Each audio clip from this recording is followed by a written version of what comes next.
Hi കൂട്ടുകാരെ, പുതിയൊരു വീഡിയോയിലേക്ക് എല്ലാവർക്കും സ്വാഗതം.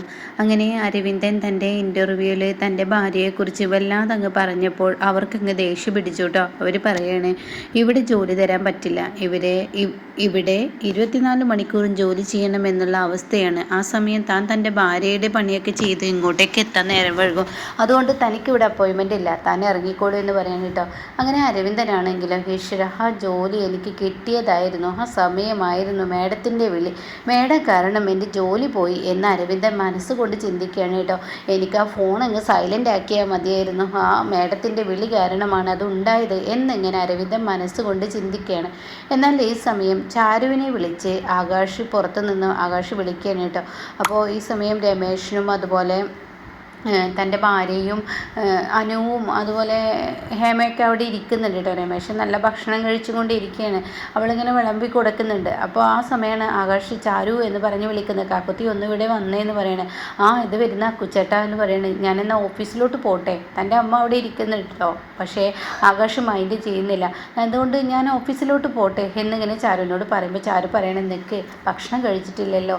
അപ്പോൾ ഉടനെ രമേശൻ പറയുന്നുണ്ട്, ഭക്ഷണം കഴിക്കുന്നില്ലേന്ന്, ഇനി എനിക്ക് ടൈമില്ല, നേരം വഴുകിയിരിക്കുന്നു, അപ്പോൾ ഞാൻ ഓഫീസിലോട്ട് പോട്ടെ എന്ന് പറയുമ്പോൾ ചാരു പറയണ, ഒരു 5 മിനിറ്റ് എൻ്റെ അക്കുച്ചേട്ടൻ ഒന്ന് ഇവിടെ നിന്ന്. എന്താ ചാരു, അതൊക്കെ ഉണ്ട്, ഒന്ന് ഇവിടെ നിൽക്കുക അക്കുച്ചേട്ടൻ എന്ന് പറഞ്ഞിട്ട് ചാരു ഭക്ഷണം എടുക്കാൻ പോവുകയാണ് കേട്ടോ. അങ്ങനെ ഒരു പാത്രത്തിൽ ആകാശിന് കഴിക്കാനുള്ള ടിഫിന് കൊണ്ടുവരികയാണ്. എന്നിട്ട് പറയുകയാണ്, ഇത് കഴിച്ചോളൂ, ഓഫീസിൽ പോയിരുന്ന് കഴിച്ചാൽ മതി എന്ന് പറഞ്ഞിട്ട് പറഞ്ഞു വിടുമ്പോൾ ഉടൻ തന്നെ എന്നാൽ ഞാൻ പോട്ടെ കാക്കുത്തി എന്ന് പറയുമ്പോൾ ഞാനും കൂടെയുണ്ട് എന്ന് പറയണേ. അതെന്തിനാണ് നീ വരുന്നത്? അല്ല, പഠിക്ക വരെ വരികയാണ്, യാത്ര അയക്കാനാണെന്ന് പറയുമ്പോൾ ശരി ആയിക്കോട്ടെ എന്നും പറഞ്ഞിട്ട് ചാരു ആകാശിനെ പറഞ്ഞു വിടുന്നതൊക്കെ ഹേമ ഇരുന്ന് കാണുകയാണ് കേട്ടോ. അപ്പോൾ ചാരു തിരിച്ചു വരുമ്പോൾ ഹേമ പറയാണ്, അവൻ്റെ പെറ്റമ്മ, അവന് നൊന്ത് പ്രസവിച്ച പെറ്റമ്മ ഇവിടെ മുന്നിലിരിക്കുമ്പോൾ അവന് എന്നെ ഒരു മൈൻഡ് ചെയ്യാതെയാണ് പോയത് എന്നൊക്കെ ഇങ്ങനെ ചാരുവിന് കേൾക്കിയ വിധത്തിൽ പറയുന്നുണ്ട്. ആ സമയം അതൊന്നും മൈൻഡ് ചെയ്യാൻ ചാരു നിൽക്കുന്നില്ല. അപ്പോൾ കാണാം പിറകിൽ നിന്ന് ശ്രേയ വിളിക്കുന്നു കേട്ടോ. ആൻറ്റി എന്ന് പറഞ്ഞിട്ടുള്ള വിളി. എൻ്റെ ഡ്രസ്സുകൾ ആരാണ് അലക്കിയിട്ടത്? ടെറസിൽ എൻ്റെ ഡ്രസ്സ് കിടക്കുന്നുണ്ടല്ലോ, ആൻറ്റിയാണോ എൻ്റെ ഡ്രസ്സ് അലക്കിയിട്ടത്? അല്ല എന്ന് പറയണ. ആ സമയം അപ്പുറത്ത് നിൽക്കുന്ന പിന്നെ ഈ പറയുന്ന ചന്ദ്രയോട്, അതായത് മകളോട് ചോദിക്കാണ്. അപ്പോൾ അവളും പറയണം ഞാനല്ല എന്ന് പറയുന്നുണ്ട് കേട്ടോ. അപ്പോൾ ആരായിരിക്കും എൻ്റെ ഡ്രസ്സ് അലക്കിയത്? എനിക്ക് മനസ്സിലായില്ല, ആരായിരിക്കും എൻ്റെ ഡ്രസ്സ് അലക്കിയത് എന്നൊക്കെ ഇങ്ങനെ ശ്രേയ പറഞ്ഞിട്ട് ഞാൻ എന്തായാലും ആൻറ്റി പോട്ടെ, എനിക്ക് സമയം വഴുകി. അപ്പോൾ മോള് ഭക്ഷണം കഴിക്കുന്നില്ല? ഇല്ല, ഞാൻ കഴിക്കുന്നില്ല, നേരം വഴുകിയെന്ന് പറയണേ. അപ്പോൾ ഈ സമയം ചാരു പറയണേ, ശ്രേയ ഒന്ന് അവിടെ നിൽക്കാമോ എന്താണെന്ന് ചോദിക്കുമ്പോൾ ഒരു 5 മിനിറ്റ് എന്ന് പറഞ്ഞിട്ട് അകത്തോട്ട് പോയിട്ട് ടിഫിനുമായി വരികയാണ് കേട്ടോ. ശ്രേയ, ഇത് നിനക്കുള്ള ഭക്ഷണമാണ്. അത് കണ്ട ഉടനെ ഹേമ പറയണേ, എന്തിനാണ് നീ വീണ്ടും പ്രശ്നം ഉണ്ടാക്കാൻ ഒരുങ്ങുന്നത്? നീ ഒരു പ്രാവശ്യം ശ്രേയക്ക് ഭക്ഷണം കൊണ്ടുകൊടുത്തിട്ട്, എൻ്റെ പൊന്നിന് ഭക്ഷണം കൊണ്ടുകൊടുത്തിട്ട് വീണ്ടും പ്രശ്നങ്ങൾ അവിടെ ഉണ്ടായത് നീ ഓർക്കുന്നോ? ഇനിയും വീണ്ടും നിനക്കൊരു പ്രശ്നം ഉണ്ടാക്കണം, അതിന് വേണ്ടിയാണോ നീ ഇങ്ങനെയൊക്കെ കാട്ടിക്കൂട്ടുന്നത്? അപ്പോൾ ഉടനെ ഞാൻ പറയണേ, അമ്മ അതൊരു തെറ്റായ രീതിയിൽ എടുക്കണ്ട. ഈ നിൽക്കുന്ന ഏട്ടത്തി ഭക്ഷണം കഴിക്കാതെ പോവുകയാണെന്ന് കണ്ടപ്പോൾ ചാരു ഒരു ഭക്ഷണം കൊണ്ടുവന്ന് കൊടുത്തത് അത് അവരുടെ നല്ല മനസ്സുകൊണ്ടാണെന്ന് പറയണം കേട്ടോ. നല്ല മനസ്സ് ചീത്ത മനസ്സൊന്നും നിനക്ക് കണ്ടറിയില്ലടി, അതുകൊണ്ടാണ് ഇങ്ങനെയൊക്കെ കാട്ടിക്കൂട്ടുന്നത്. ഈ നിൽക്കുന്ന ശ്രേയെ എൻ്റെ പൊന്നുവിനെ വേദനിപ്പിക്കാൻ വേണ്ടിയാണെന്ന് പറയാണ്. ഇതേ സമയം ചാരു പറയാണ്, ശ്രേയ, ഞാൻ ആരെയും വേദനിപ്പിക്കാനല്ല, നീ ഇവിടെ വേണ്ടപ്പെട്ടവളാണ്, ഈ വീടിൻ്റെ മരുമകളാണ്, മാത്രമല്ല നീ ഒരു മുനിസിപ്പാലിറ്റി കമ്മീഷണർ ആണല്ലോ. അപ്പോൾ അതുകൊണ്ട് നിനക്ക് തിരക്കേറിയ ജോലികളാണ്, നാടിന് മുഴുവൻ വേണ്ടപ്പെട്ട ഒരാൾ തന്നെയാണ് നീ. അതുകൊണ്ട് ഇത്രയും നല്ല ഒരു വേണ്ടപ്പെട്ട ആളായതുകൊണ്ട് നിനക്ക് ഞാൻ നിനക്കുള്ള ഭക്ഷണവും അതുപോലെ തന്നെ ബാക്കിയുള്ള കാര്യങ്ങൾ ചെയ്തു തരായിരുന്ന അത് തെറ്റ് തന്നെയാണെന്ന് എനിക്ക് മനസ്സിലായി. അതുകൊണ്ടാണ് ഞാൻ നിന്നോടൊരു കാര്യം പറയുന്നത്, നീ ഇത് കൊണ്ടുപോയിക്കോളൂ. ഞാനെന്ന് പറഞ്ഞാൽ ഈ വീടിനുള്ളിൽ ഒതുങ്ങിക്കൂടി ജീവിക്കുന്നത് അതുപോലെ ഇല്ലല്ലോ. നീ ഈ നാടിന് വേണ്ടി തന്നെ എന്തെല്ലാം നല്ല നല്ല കാര്യങ്ങളാണ് ചെയ്യുന്നത്. പിന്നെ നീ ചോദിച്ചല്ലോ നിൻ്റെ ഡ്രസ്സ് ആരാ അലക്കിയത്? അത് ഞാനാണ് അലക്കിയത്, ഞാനാണ് അത് അലക്കിയിട്ടത് എന്ന് പറയട്ടോ. ഇതൊക്കെ കേൾക്കുന്ന ഹേമയുടെ മകളും ആകെ ഞെട്ടി നിൽക്കുകയാണ്. അനുവിനും കാര്യം പിടികിട്ടിയില്ല. എന്തിനാ ചാരു ഇങ്ങനെയൊക്കെ ചെയ്യുന്നത്? അവളുടെ അടിമയാവുന്ന ഒരു തരത്തിലുള്ള പണി എന്തിനാണ് ചെയ്യുന്നത് ഇങ്ങനെ ചിന്തിക്കുന്നുണ്ട് കേട്ടോ. ഇതേ സമയം ഞാൻ ഭക്ഷണം തരുന്നത് നല്ല മനസ്സുകൊണ്ടാണ്. അപ്പോഴേക്ക് രമേശൻ പറയണേ, ശ്രേയ മേഡം മേടിച്ചോളൂ എന്ന് പറയണേ. അങ്ങനെ ശ്രേയ ഭക്ഷണം വാങ്ങിയിട്ട് പറയണേ, താങ്ക്സ് ഉണ്ട് കേട്ടോ എന്ന് പറഞ്ഞിട്ട് ശ്രേയ അവിടെ നിന്ന് പോകുമ്പോൾ ഉടൻ തന്നെ ശ്രേയയുടെ മനസ്സലിഞ്ഞു എന്ന ആ ഒരു ചിന്ത ഹേമയുടെ മകൾക്ക് തോന്നുകയാണ് കേട്ടോ. അപ്പോൾ അനു ആണെങ്കിൽ ഇവളെന്താ ഇപ്പോൾ പെട്ടെന്ന് അലിഞ്ഞു പോതുപോലെ. അപ്പോൾ ഇവിടെ ചാരുവിനാണെങ്കിലും മനസ്സിലൊരു സമാധാനമാവുകയാണ്, ഞാൻ ചെയ്തതിൽ അവൾ വീഴുന്നുണ്ട് എന്നൊരു സമാധാനത്തോടു കൂടി ചാരു നിൽക്കും കേട്ടോ.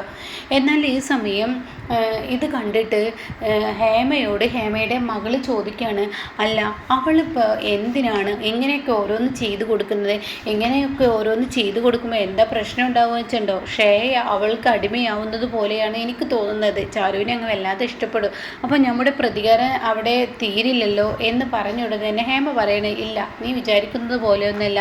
നമ്മുടെ വീട്ടിലെ ഏറ്റവും വലിയ പ്രതികാരം ഈ പറയുന്ന ചാരുവിനോടാണ്. ആ ചാരുവിനോടാണ് ശ്രേയക്ക്. അതൊരിക്കലും അവൾക്ക് തീരില്ല. അവൾ ഇഷ്ടപ്പെട്ട പുരുഷനെ തട്ടിയെടുത്തതാണ്. അതുകൊണ്ട് തന്നെ അവൾ ആ പ്രതികാരം തീർത്തും കാണിക്കും. ഇപ്പോൾ ശ്രേയ ചാരുവിന് മുന്നിൽ തലകുലിച്ചിട്ടുണ്ടെങ്കിൽ അത് എന്തെങ്കിലും ലക്ഷ്യത്തോട് കൂടിയിട്ടായിരിക്കും. അത് വരാനിരിക്കുന്നുള്ളൂ. അതിപ്പോൾ പറയാൻ പറ്റത്തില്ല എന്ന് പറയണം കേട്ടോ. അപ്പോൾ ഇതേ സമയം കാണിക്കുന്നത് ശ്രേയ ഓഫീസിലെത്തുന്ന ആ ഒരു രംഗമാണ്. ശ്രേയ ഓഫീസിലെത്തിയ ഉടനെ തന്നെ അവിടെ ഇരിക്കുന്നവരോടൊക്കെ ചോദിക്കുകയാണ്, നിങ്ങൾ ഭക്ഷണം കഴിച്ചോ എന്ന് ചോദിക്കുന്നുണ്ട്. ഇല്ല എന്ന് പറയണേ. എന്നാൽ ഞാൻ ഭക്ഷണം കഴിക്കാൻ പോവുകയാണ്.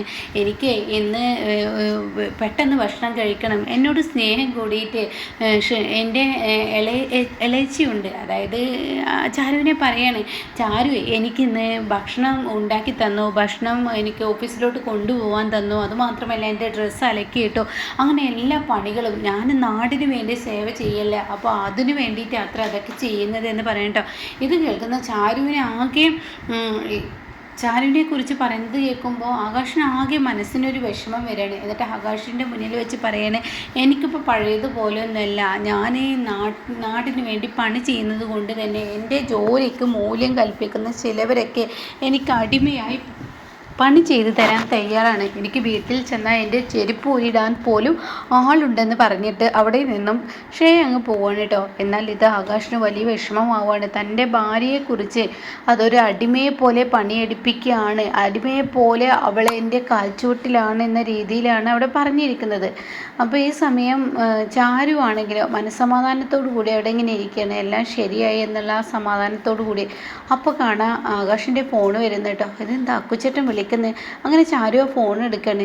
എന്താ കാക്കുത്തി നീ ചിന്തിക്കുന്നത്? എന്താ നീ വിചാരിക്കുന്നത്? അപ്പോൾ എന്താ അക്കുച്ചേട്ടൻ ഇങ്ങനെയൊക്കെ ഒരു ചോദ്യം? നീ എന്തിനാ ശ്രേയയൊക്കെ എല്ലാ പണിയും ചെയ്തു കൊടുത്ത് അവളുടെ ഡ്രസ്സ് അലക്കലും അതുപോലെ തന്നെ അവളുടെ ചെരുപ്പ് തുടക്കലും ഇനി അവൾക്ക് ഭക്ഷണം പാത്രത്തിലാക്കി കൊടുക്കലും ഇതൊക്കെ നീ എന്തിനാ ചെയ്തു കൊടുക്കുന്നത്? അത് പിന്നെ തിരക്കേറിയ ജോലിയുള്ള ആൾക്ക് ഞാൻ വെറുതെ ഇരിക്കുന്നു, ഞാൻ അത് ചെയ്തു കൊടുത്തു എന്ന് വെച്ച് എന്താ തെറ്റുള്ളത്? അതെ, നീ അത് നല്ല മനസ്സിൽ ചെയ്തു കൊടുത്തു. പക്ഷെ അവളിവിടെ പറഞ്ഞിരിക്കുന്നത് എനിക്കൊരു അടിമയെ കിട്ടി എന്ന രീതിയിലാണ്. എൻ്റെ പണികളെല്ലാം ചെയ്തു തരാൻ എൻ്റെ വീട്ടിൽ എനിക്ക് ഒരു ജോലിക്കാരി ഉണ്ടെന്ന രീതിയിലാണ്, അപ്പോൾ ദാസിപ്പണി ചെയ്യുന്ന രീതിയിലാണ് നിന്നെ പറഞ്ഞിരിക്കുന്നത്. അതുകൊണ്ട് മേലിൽ ഇങ്ങനത്തെ പണി ചെയ്യരുതെന്ന് പറയുമ്പോൾ എൻ്റെ അക്കുച്ചേട്ട, അവളെ ഞാൻ സ്നേഹം കൊണ്ട് ഇനി കീഴ്പ്പെടുത്താനാണ് ഞാൻ ഉദ്ദേശിക്കുന്നത്. അതൊന്നുകൊണ്ടാണ് ഞാൻ ഇങ്ങനെയൊക്കെ ചെയ്യുന്നത്. എൻ്റെ ചാരു, നീ ഒരു കാര്യം ചിന്തിച്ചോ? അവളെ സ്നേഹം കൊണ്ട് എന്നല്ല, എന്തുകൊണ്ട് കീഴ്പ്പെടുത്താൻ നീ ചിന്തിച്ചാലും വിചാരിച്ചാലും അവൾ നിനക്ക് കീഴ്പ്പെട്ട് തരില്ല. അവളിവിടെ വന്ന് പറഞ്ഞത് ഇങ്ങനെയൊക്കെയാണ്. ആയിക്കോട്ടെ അക്കുച്ചേട്ട, അവൾ എന്ത് തന്നെ പറഞ്ഞാലും എന്നെ സംബന്ധിച്ച് അത് വിഷയമല്ല, ഞാൻ അവളെ സ്നേഹം കൊണ്ട് കീഴ്പ്പെടുത്തും എന്ന് ചാരു പറയുകയാണ് കേട്ടോ. എന്നാൽ ഈ സമയം ശ്രേയ റൂമിൽ, അതായത് തൻ്റെ ഓഫീസിൽ കയറുമ്പോഴാണ് ശ്രേയക്ക് ഒരു കാര്യം ഓർമ്മ വരുന്നത്. അതായത് അരവിന്ദന് ജോലി കിട്ടിയാണാവോ എന്നറിയാൻ വേണ്ടി അരവിന്ദന് വിളിക്കണം. അരവിന്ദനാണെങ്കിലോ ഒരു ജ്യൂസ് കുടിക്കാനായിട്ട് ഒരു കടയിൽ കയറിയൊരു സമയമായിരിക്കും. അപ്പോൾ ശ്രേയയുടെ ഫോണാണെന്ന് കാണുമ്പോൾ അരവിന്ദൻ എടുക്കുകയാണ്. വിളിക്കുന്നുണ്ടെന്ന് പറഞ്ഞിട്ടാണ് എടുക്കുന്നത്. ഉടൻ തന്നെ ശ്രേയ പറയണം, അതെ അരവിന്ദ, എന്തായി ജോലിയുടെ കാര്യം? അത് പറയാതിരിക്കുക നല്ലത്. അതെന്താ, ജോലി കിട്ടിയില്ലേ? അപ്പോയിൻമെൻറ്റ് ഓർഡർ കയ്യിൽ കിട്ടുന്ന സമയത്താണ് മേഡം കാരണമാണ് എൻ്റെ ജോലി പോയത്. എന്ത്, ഞാൻ കാരണം അരവിന്ദ? എന്താ ഈ പറയുന്നത്? അതെ, മേഡം കാരണമാണ് എൻ്റെ ജോലി പോയത്. മേഡം എന്നോട് ആരാണ് എൻ്റെ ഡ്രസ്സ് അലക്കിയെന്ന് ചോദിച്ച് വിളിച്ചില്ലേ? അപ്പോൾ അവർ മേഡത്തിൻ്റെ ഡ്രസ്സ് അലക്കലുണ്ടോ എന്നൊക്കെ അവർ എന്നോട് ചോദിച്ചു. അപ്പോൾ എനിക്ക് തോന്നി അവർക്ക് ഭാര്യയ്ക്ക് പണി ചെയ്ത് കൊടുക്കുന്നവർക്ക് വലിയ ഇഷ്ടമാവുമെന്ന്. ആ രീതിയിൽ ഞാൻ വല്ലാതെ അങ്ങനെ മേഡത്തിന് വേണ്ടി എല്ലാ പണിയും ചെയ്യുന്നുണ്ടെന്ന രീതിയിൽ സംസാരിച്ചപ്പോൾ അവർ ഇങ്ങനെയുള്ള ആളുകളെ ഇവിടെ ജോലിക്ക് വേണ്ടെന്ന് പറഞ്ഞു എന്ന് പറയട്ടോ.